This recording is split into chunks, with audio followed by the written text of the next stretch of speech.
It's time for today's worst day on the web with Danny and Dusty on Odyssey and 1080 The Fan. Well, that sucks. When Rasheed Wallace talks, we need to listen. Why? Because he has gems. Every time he says something, whether you agree with it or not, you know he stands by it.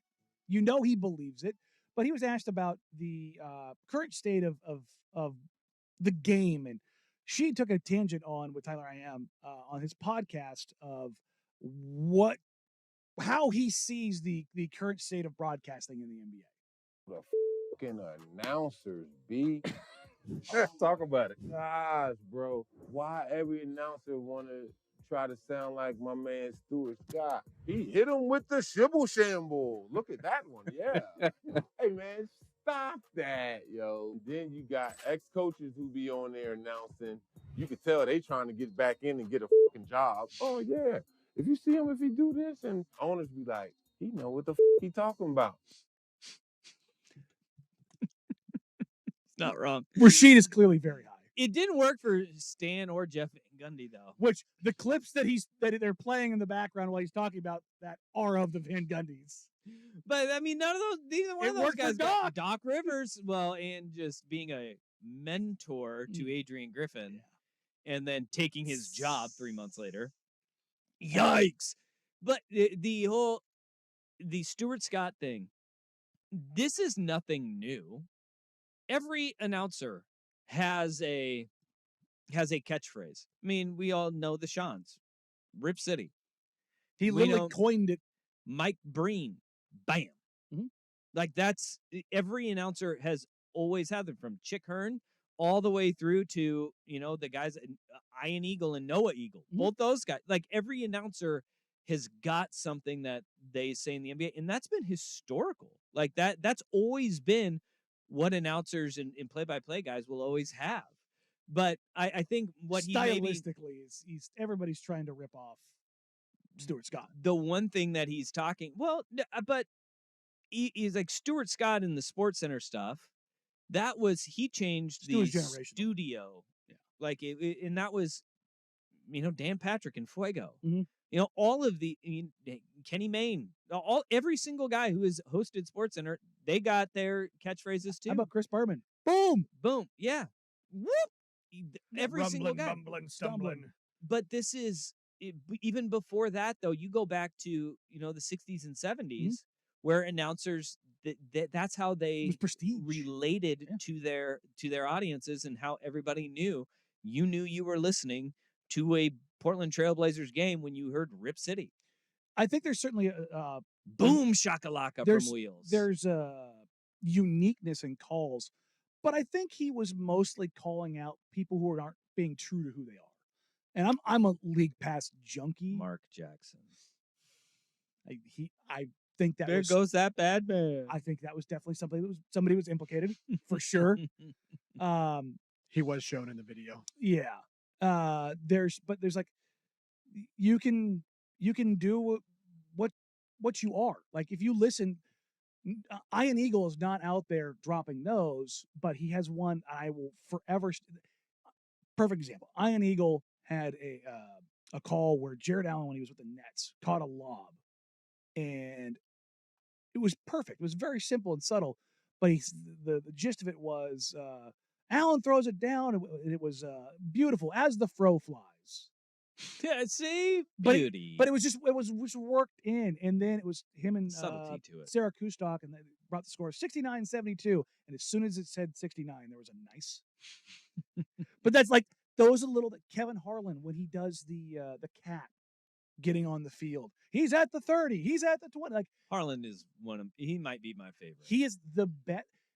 Unscripted moments. Kevin Harlan's the best. I think Kevin Harlan would be great on the Super Bowl call. Like on TV, because Kevin Harlan, because so many wild things happen in a Super Bowl. Oh, like Kevin Harlan would be on the field? Perfect for that. See, for me, Kevin, he's a little over the top. He's too cartoonish. He's like a caricature of a play-by-play. That's what I love. That's what I love about But it. He's not he doesn't Gus take Johnson. himself. Yes, he doesn't take himself too seriously. Right. That's just That's the joy of it. But that's the thing is, I think Rasheed is highlighting on the uniqueness in being true to who you are, but both on the broadcast side and on the coaching side. Because the coaching side of this is like, well, he should have done the Tony Romoization of like, this feels like he's campaigning for a job somewhere. I really do believe that's why I like Calabro and Hurd together, is because they are the understated. Like they have a good time, they joke back and forth, but it's a really good broadcast.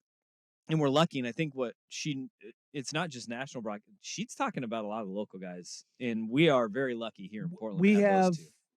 Portland, in my opinion, Portland, Minnesota, New Orleans, Brooklyn are your 4 best broadcasts in the NBA.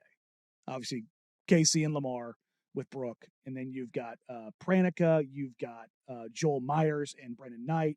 Pranica also formerly of Portland. Yes, but you've got, and then Ian Eagle and Sarah Kustok, and then you've got the Warriors broadcast, which is universally received as the worst, which is a bummer because I love Kalena Azubuike, but. And then you've got the Suns, the Nuggets, and the Spurs. The Suns Hurt my feelings. Suns who get into arguments with you on Twitter.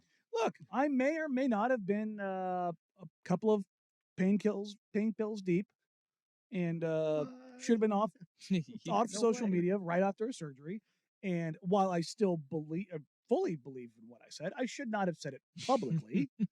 And I would not have said it publicly had I been entirely normal. I think we need to put Sheed on a broadcast with this guy. Hello, everyone. The Indiana Pacers are looking for a measure of revenge tonight. Let's check out the highlights. Reggie Miller's looking good. Later, he gets the rebound, passes it to the man, shoots it, and boom goes the dynamite. What is that from? It's Boom Goes the Dynamite guy.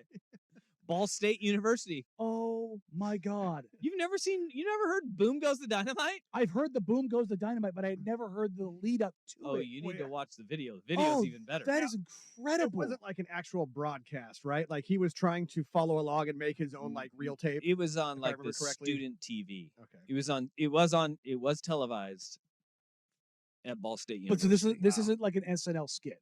No, it was because that was like real. Chance the Rapper going, "Let's do that hockey." I wonder where Boom Goes the Dynamite guy is now. That is tremendous. Yeah, isn't that great? Are you kidding me? I would zooted out Rasheed Wallace with that kid. Yeah. Sign me up. Yeah. Are you kidding me? How old is that? Oh, that's really old. That's got to be 2005. Oh, it's that old? 2005. Wow. Yep. During his freshman year, it's let's see here. Brian Collins is his name. That's a very like inconspicuous name. Like you can get away with being Brian Collins and nobody's gonna know, but then they're gonna see you and go, "Hey, I know you. You're the Boom Goes the Dynamite guy. Do it. Do the Boom Goes the Dynamite thing." That was during his freshman year. God. And Boom Goes the Dynamite. I think he realized now he's probably a production guy. You know? That's a bummer. Yeah, I wonder what he's doing now. I'm gonna bring him on Jack Ramsey or something and do a watch party. Ooh. He coined the phrase while playing the video game Super Mario Kart with his roommates in college. Boom Goes the Dynamite.